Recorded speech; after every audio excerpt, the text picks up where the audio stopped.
আপনি যখন আমাকে ডিভোর্সে দিবেন তাহলে আমাকে বিয়ে করছেন কেন? আমার সৎ মায়ের থেকে জীবন বাঁচা, ওর সাথে সংসার করার জন্য না। আর তাছাড়া তোর মতো ছোট লোকদের না 2-4 টাকা দান করা যায়, তোদের সাথে সংসার করা যায়।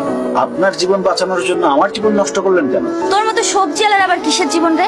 আর তাছাড়া তোর কাছে না আমি আমার লাইফের প্রবলেম শেয়ার করতে একদম রাজি। আর তোর কত বড় সাহস, তুই আমার সাথে এক বিছানায় ঘুমাইতে চাস? তোর নিজের লেভেলটা ভাবছোস একবার?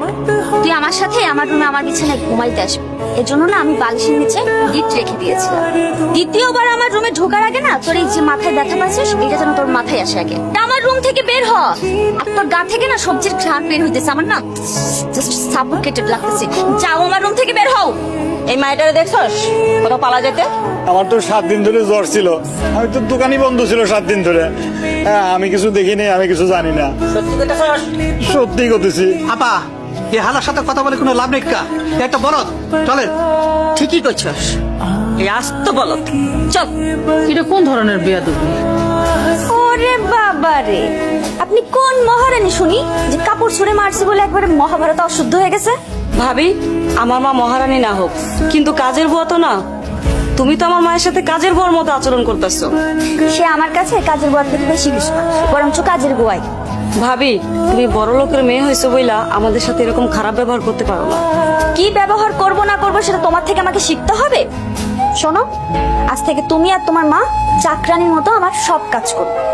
শোনো বউ, আমি তোমার মায়ের বয়সী, তুমি মায়ের বয়সের শাশুড়িরে চাকরানি বানাইতে চাও, তোমার কি একটু খারাপ লাগে নাই?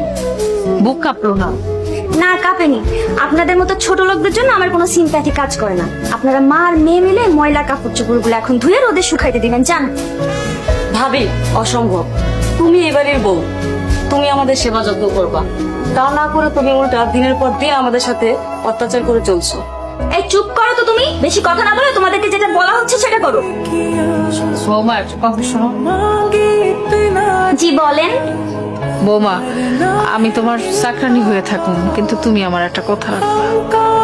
মা, তুমি কি বললা? শাশুড়ি হয়ে ছেলের বউ চাকরানি হয়ে থাকবা? হ, আমি বোর কথা মতো চাকরানি হয়ে থাকবো, আমার কোনো কষ্ট হইব না, খারাপ লাগবে না।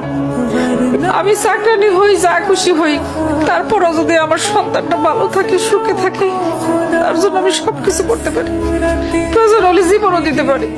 এত ভনিতা করার দরকার নেই, কি বলতে চান সেটা বলেন। বৌমা, আমার ছেলেটারে তুমি ডিভোর্স দিও না। বিশ্বাস করো, আমার ছেলেটা তার জীবনের চাইতে তোমারে বেশি ভালোবাসে।